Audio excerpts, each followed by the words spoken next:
أشهد أن لا إله إلا الله وحده لا شريك له وأشهد أن محمدا عبده ورسوله أما بعد فأعوذ بالله من الشيطان الرجيم بسم الله الرحمن الرحيم. All the distinguished guests, Assalamu alaikum wa rahmatullahi wa barakatuhu. Peace and blessing of Allah be upon you all. I would like to first of all take this opportunity to thank all of you who have come to attend this year's Peace Symposium. This symposium has been taking place, as most of us know, annually for the past decade and has become a permanent fixture in the calendar of the Ahmadiyya Muslim community.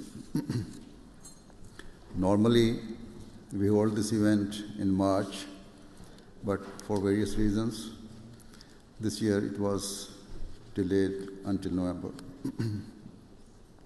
Tonight, there is also a National Remembrance Day function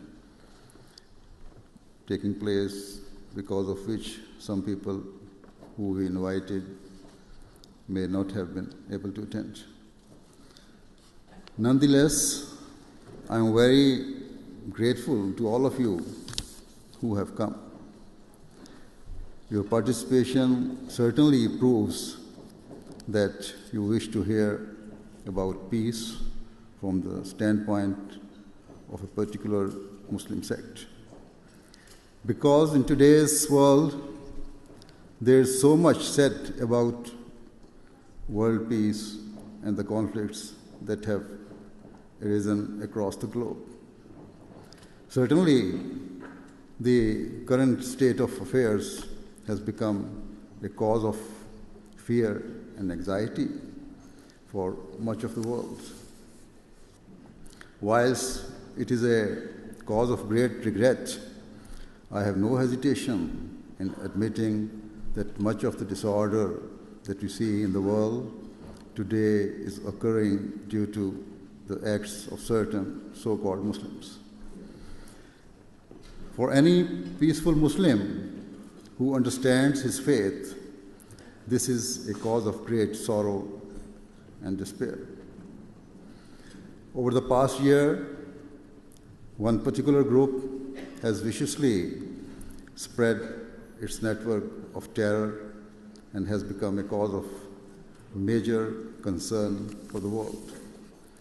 I am speaking of the group of extremists commonly known as ISIS or IS. The actions of this extremist group are not only impacting Muslim countries, but also countries in Europe and further afield are also being affected by its brutalities. We see a disturbing number of Muslim youths from Europe and other parts of the world who have somehow come to believe that ISIS represents a true picture of Islam and support their ideology. For this reason, they have resolved to help and to even fight for them. From here, in the UK, it is said that around 500 people, mostly young Muslims, have already traveled to Syria and Iraq to fight for ISIS in a war that the extremist group falsely claims is being fought in the name of Islam.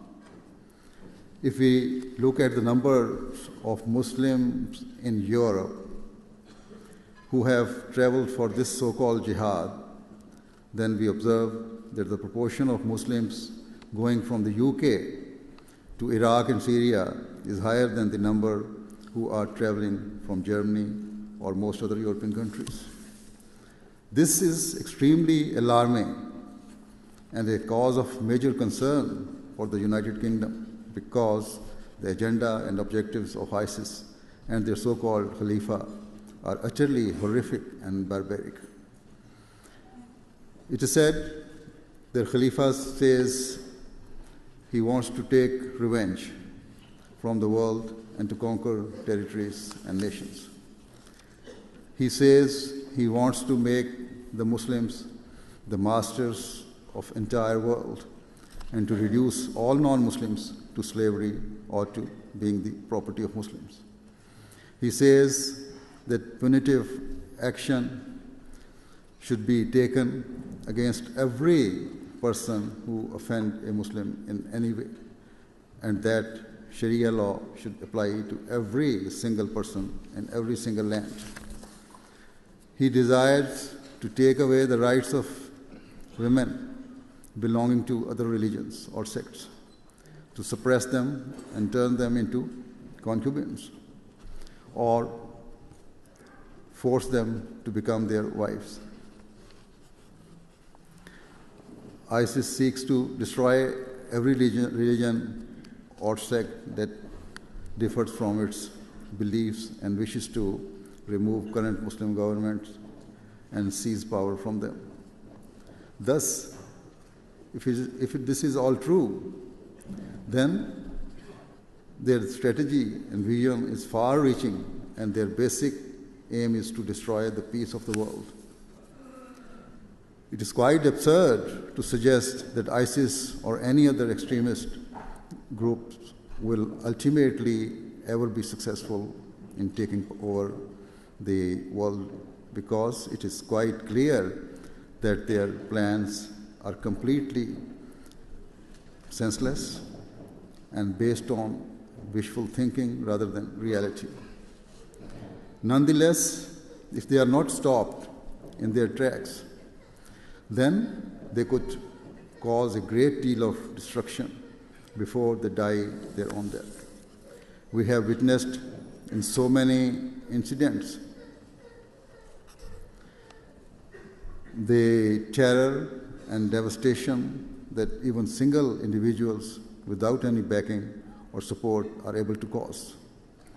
For example, every few months there are reports of another school shooting tragedy in the United States, where dozens of innocent children are killed due to the heinous acts of one lone individual.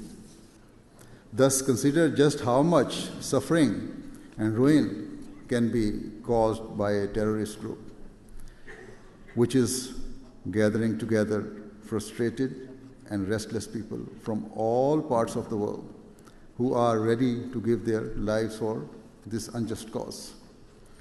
This is especially true given the fact that this group does not just have willing individuals, but is also heavily armed with sophisticated weapons,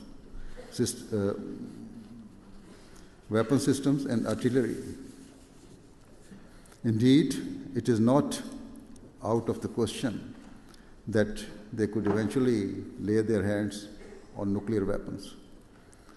As I said, these deranged groups will not attain permanent or long-lasting success, but in the short term, it is quite possible that they could conquer certain regions and cause huge destruction. When all of this is considered, there is no doubting the horrific threat to the world posed by ISIS and any of the groups that have similar ideologies. The fact that all of this is being done in the name of Islam sincerely grieves and pains all true and peace-loving Muslims, because such brutal and inhumane ideologies have nothing to do with the religion whatsoever. Rather, in every way and at every level, Islam's real teachings are of peace and security for all people. If we look at the Holy Quran and also the life and character of the Prophet of Islam, the Holy Prophet Muhammad, peace be upon him, it becomes clear that the early Muslims never initiated any war or violence. If ever the Muslims took part in a war, it was purely defensive, and their only objective was to stop the oppressors from their cruelty and never assert their own superiority or to resort to injustice. They never sought to occupy lands or nations or to subjugate the people. The life of the Holy Prophet Muhammad, peace be upon him, bears witness to the fact that during the early years of his prophethood in the hometown of Mecca, he only ever sought to spread Muslim's teachings through love and affection. However, the Meccan people not only rejected him, but they treated him in the most cruel and merciless manner. He and his followers were brutally persecuted to the extent that under divine command, the Holy Prophet, peace and blessing of Allah be upon him, had to travel to leave Mecca and migrate to the city of Medina. But even after migration, the Meccans did not leave the Muslims alone, but instead traveled with a fully equipped army and waged war against the Muslims. It was then that for the first time, on the command of Allah, the Muslims were given permission to fight to defend themselves. The reason permission was granted is clearly stated in chapter 22, verse 40-41 of the Quran, where Allah says that permission for a defensive war was granted because if the Muslims did not defend themselves, then the peace of the entire world would be at risk. The opponents did not just wish to eliminate Islam, but in fact wanted to eliminate all forms of religion from the world. Therefore, the Quran states that if permission was not granted, then no church, synagogue, temple, mosque, or any other place of worship would remain safe. Hence, the Muslims were permitted to fight back not only to save Islam, but to save religion itself on the basis of the aforementioned verse. In light of this, you can understand for yourself how utterly wrong the so-called Muslims of today are when they claim that it is permissible to kill non-Muslims, to seize their lands, or to enslave them. The reality is that Islam is that religion which has guaranteed the right of every individual to live with liberty and freedom. And Islam is that religion which has guaranteed the right of every individual to live in peace and harmony regardless of their faith or background. I mentioned earlier how the Holy Prophet, peace be upon him, migrated to Medina along with his followers, and the manner in which the Muslims absorbed themselves into the local society was a perfect model of how to immigrate and integrate into a new society.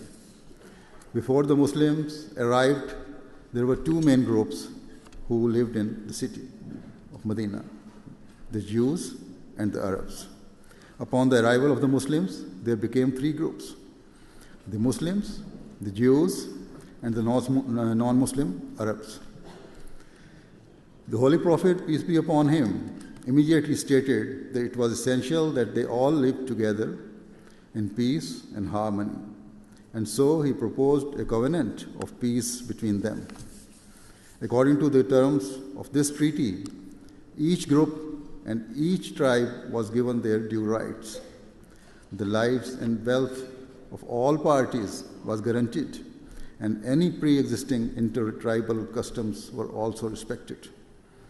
It was also agreed that if any person came from Mecca with the intention of causing harm or mischief, he would not be provided sanctuary by anyone in Medina, and nor would they enter into any pact with them. Further, if a common enemy attacked Medina, all three groups would join together and defend the city as one. Although it was also stipulated that non-Muslims would not be forced to fight alongside Muslims if the latter were ever attacked or fight outside of Medina. Furthermore, any agreements the Jews had with other groups would be honored by the Muslims. The Jews would live by their religion and the Muslims would live by their religion. When all three groups accepted the terms of this agreement, it was also agreed through mutual consent that the Holy Prophet of Islam, peace be upon him, would serve as head of the state. Nonetheless, and as I said before, the Jews would not be bound to the Sharia but would be bound only by Jewish laws and customs.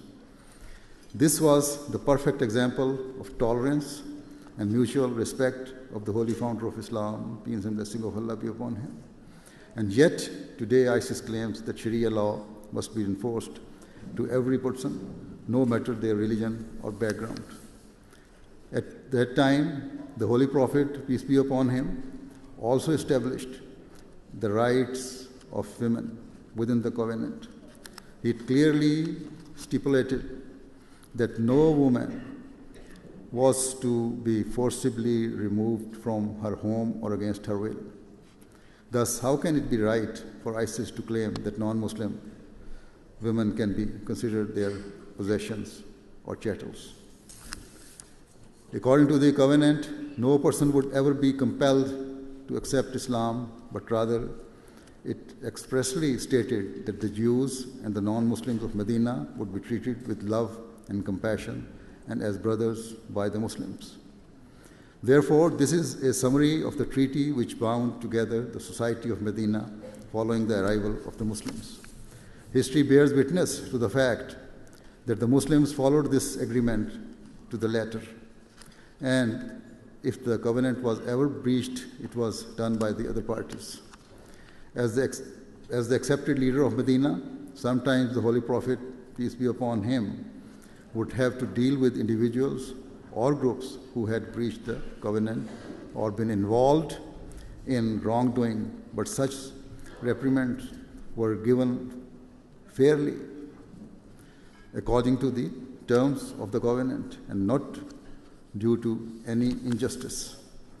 Thus, this is the true manifestation of the government in Islam, whose foundation was laid by the Holy Prophet, peace and blessing of Allah be upon him, and following him was continued by the four rightly guided Khalifas and throughout the first century of Islam.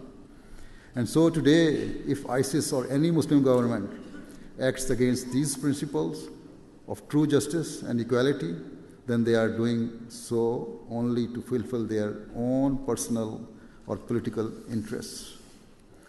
Even if they claim to act in Islam's name, the truth is their action have no link with Islam or the teachings of the Holy Prophet, peace and blessing of Allah be upon him, whatsoever. If we look at the history of Arabia, before the advent of the Holy Prophet, sallallahu alaihi wasallam, it was a society in which every tribe sought to assert their rights through warfare and bloodshed. Yet, in that very same society, the Holy Prophet, peace be upon him, brought about a revolution in which he established a proper system of judiciary in which each group was treated in accordance with its own traditions or religious beliefs. If one studies early Islamic history in a fair and unbiased manner, then he or she will see that during the initial era of the Holy Prophet sallallahu alaihi wasallam and his four rightly guided Khalifas, the behavior of the Muslim was impeccable. Never were they the aggressor in any war, and nor did they ever seek to conquer land. Where they sought to spread Islam's teachings, they did so only through preaching in an entirely peaceful manner. For example, Islam spread to China and South India, and yet nowhere in history does it state that any Muslim armies ever attacked those nations. Rather, Islam spread to those countries and other nations through peaceful means. In later periods, some Muslims monarchs initiated wars for various reasons for which they only cannot be blamed, but even in those wars, the inhabitants of the captured countries were never forced to convert to Islam. Certainly, the Quran rejects such ventures and taught only peaceful propagation. As I have already said, where Allah gave permission for defensive religious wars, it was given only as a means of protecting all religions and not just Islam. In many different verses of the Quran, Allah the Almighty has laid down various principles of warfare. For example, in chapter 2, verse 191, Allah established that the principle of defensive war, whereby He said to fight only those who initiate war against you and never transgress or act cruelly, because Allah loves not those who are unjust. Again, in chapter 16, verse 127, Allah the Almighty commands Muslims to never exceed the limits or to transgress during warfare. Allah says that any punishment must be proportionate to the extent to which you have been wronged.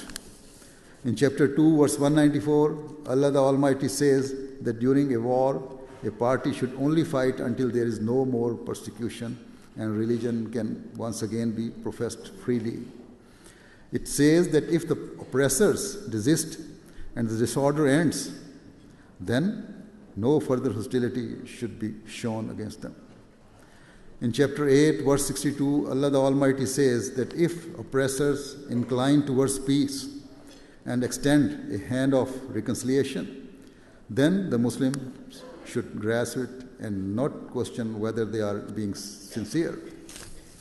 Furthermore, in chapter 9, verse 4, the Quran stipulates that the Muslims must fulfill any covenant or pacts they form with idolaters if the latter have not acted aggressively and have kept the terms of their mutual agreements from their side. Allah says this is a necessary requirement of righteousness, and Allah loves those who are righteous. In chapter 5, verse 9, Allah instructs Muslims to always act fairly and with justice, even in a state of war. Allah says that the enmity of a nation or people should never lead a Muslim to act unjustly, as that is against righteousness. In chapter 8, verse 68, Allah says that it does not behove a prophet to keep captives outside a state of war, because to do so would suggest that rather than God's love, they cared only for wealth or power. Thus, this proves very clearly that outside of war it is forbidden to keep anyone captive. And yet today we see that these so-called Islamists are forcibly imprisoning countless innocent people, whilst defenseless women are being made into concubines.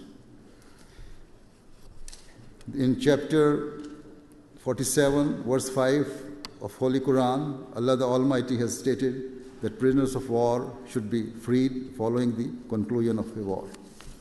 In this verse, Allah has said that they should either be freed in return for a sum of money, or it is even better that they should be freed out of kindness and as a favor. Thus, when war ends, prisoners should be freed, and this applies both to male or females. In the early ages, women used to go to the battlefields to support and motivate the men who fought, and in this way, the women were also liable to being captured. The Quran, however, made it categorically clear that no woman was ever to be treated cruelly or to be violated in any way. Regarding the payment of money to free prisoners, in chapter 24, verse 34, the Quran states that if a person is unable to afford to free a prisoner, then one should accept installments and free the person. These verses in relation to freeing prisoners of war should be understood in the context of warfare during the early period. At that time, individuals who fought in wars did so at their own expense and would bring their own weapons, and so they were permitted to take payment in return for freeing their prisoners. However, in today's wars, it is government who fund the expeditions entirely, and so there is no individual cost to the soldiers. Thus, the matter of how to treat prisoners of war is one for governments or international organizations, or to determine and not for individual soldiers. Prisoners exchange programs may occur, or other deals between nations may take place at a governmental level in an effort to bring long-lasting peace. Certainly, the conditions to personally imprison anyone no longer exist, and so to do so would be entirely against Islam. In the Quran, Allah has also said that you should not cast envious glances at the wealth of others, and this alone is a golden principle for peace in the world. If this one Islamic commandment is followed, then there can never be any question of a Muslim ever taking over the land, territory, or wealth of others. In chapter 10, verse 100 of the Quran, Allah has said that as He is all-powerful, if He wanted, He could make the entire world accept Islam. Yet, Allah did not compel mankind and instead instructed the Holy Prophet, peace be upon him, that force was not permitted to spread the message of Islam, and that religion was a matter for each person's heart and conscience. Therefore, it is quite clear that it is never permissible in any circumstances to force another person to accept Islam or indeed any religion. Of course, Muslims have been asked to preach the message of Islam, but that is all.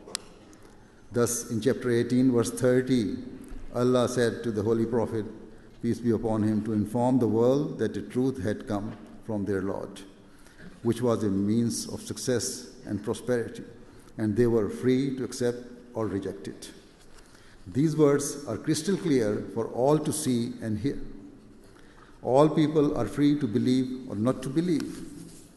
And so, when the Holy Prophet, peace be upon him, was permitted only to convey the message of Islam and nothing further, how then can the so-called Muslim leaders of today go beyond this and think they have more power, authority, or rights than the Prophet of Islam sallallahu alaihi wasallam?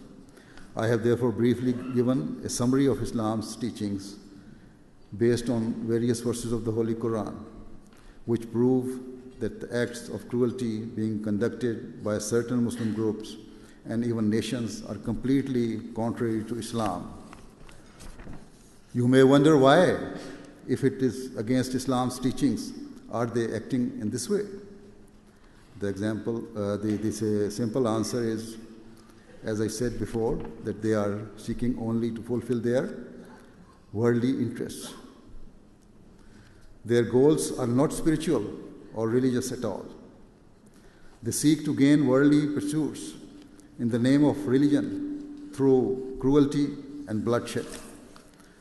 I say again that any Ahmadi Muslim, or indeed any peace-loving Muslim, feels great pain that their pure religion is being tarnished and exploited in this unjust way.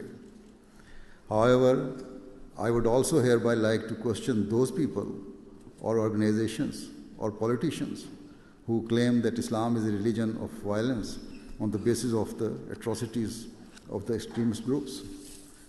I would ask them to consider how these groups are able to acquire such funds that allow them to continue their terrorist activities and warfare for so long. How do they acquire such sophisticated weapons? Do they have arms industry or factories? It is quite obvious that they are receiving the help and support of certain powers. This could be direct support from very oil-rich states, or it could be other major powers covertly providing assistance. When ISIS first came to prominence, it was said that they took over the weapons of the National Army and captured some arms depots. This may be true, but it would not be sufficient on its own for them to continue their activities until now. If the supply line of a regular army is cut off, then it is impossible for them to continue, and yet the supply line of ISIS seems to be continually increasing. It is said that they now even possess anti-aircraft missiles and other sophisticated weaponry. This all points to a supply line supporting ISIS. It is also common knowledge that they have huge funds totaling hundreds of billions of dollars, and so it can only be assumed they have external support. Many official analysts and commentators have openly expressed support for this theory. For instance, a senior representative of the United States government, David Cohen, the Undersecretary for Terrorism and Financial Intelligence, has publicly stated that ISIS is the best funded terrorist group we have ever confronted. If he says they are spending tens of billions of dollars each month and making $1 million daily selling oil on the black market. We have to ask where and how are they getting such unfettered access to such large quantities of oil. In other parts of the world, the transport and sale of oil is heavily monitored, and sanctions have been levied against certain oil-rich states. Yet, somehow, ISIS seems to be able to bypass all forms of regulation and acquire and sell vast quantities of oil without any interruption, even though we all know that transporting or trading such huge quantities of oil cannot be easily hidden. It is also said that ISIS gets regular income through ransoms, but this is still a small amount compared to its other sources of revenue. The funding of these groups is a major problem because it is through these funds that they are able to prey on vulnerable groups or individuals. For example, in one recent report stated that if a family sends one of its members to join an extremist group, then that family is given thousands of dollars as an initial lump sum, and then hundreds of dollars regularly thereafter. Thus, something has to be done to stop the funding of these groups urgently. The West has now started to realize and acknowledge that this is a war that is actually directly affecting it as well. However, this too is underestimation. The truth is that this is a war against the entire world.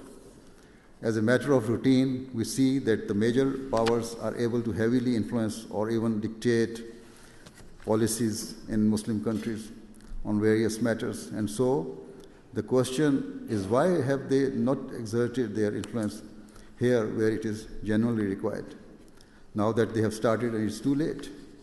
Why is there not a joint, united, and concerted effort to tackle all forms of extremism? Even the effort now is being made is too little as compared to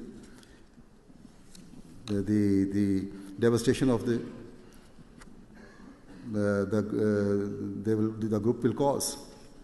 In my view, what is happening is not only the fault of the Muslim world, but there are also external powers and forces that are contributing to this devastating state of affairs. For years, there have been domestic conflicts taking place in countries like Syria and Iraq, and outside powers have funded, armed, or supported rebel groups and factions that have grown up rapidly and gone beyond the control of their paymasters. They have gone on to wreak havoc and administer all forms of terror based on their extremist ideologies. By stating this, I am not saying anything that is not already in the public domain or openly covered by the media. Militant groups such as ISIS are a product of such policies and are now spreading their network of terror far and wide and affecting the entire world. Again, I say that it is a cause of great pain and concern to me that these evil acts are all being associated with Islam.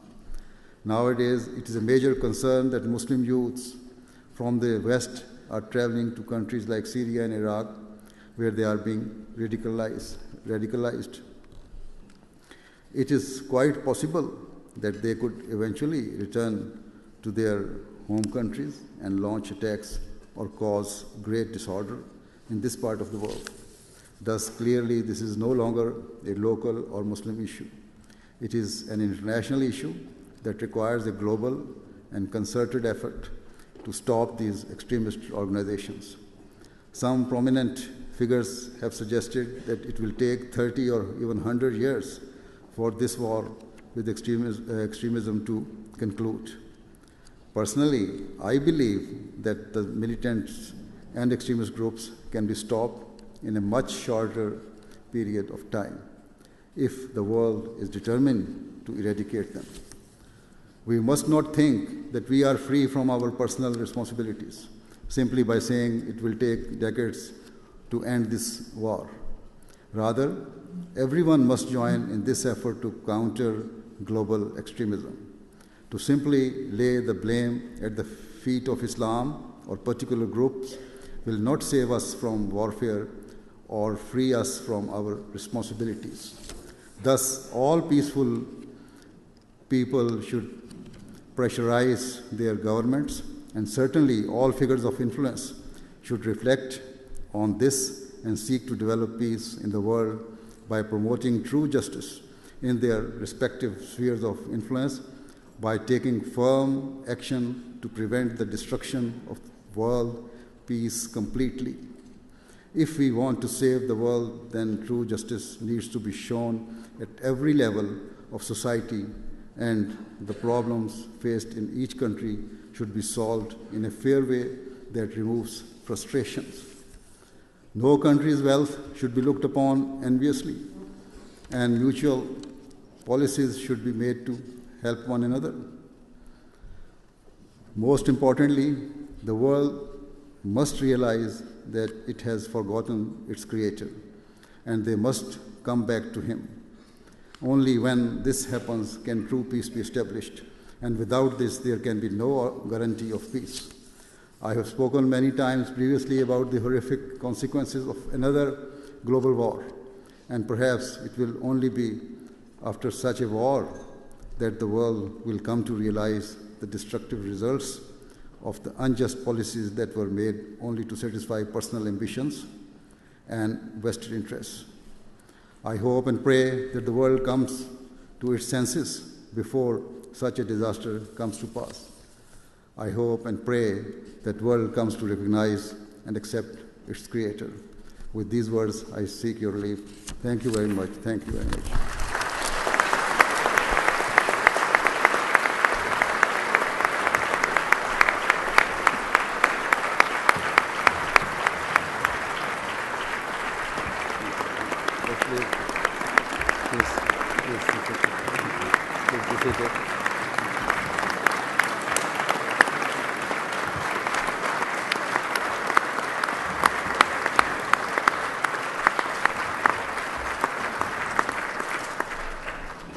Ladies and gentlemen, His Holiness will now lead us in silent prayer. We pray by raising our hands, and you may join us in any manner you feel comfortable. Those who join me can join, otherwise they can pray in their own way. Please, silent prayer.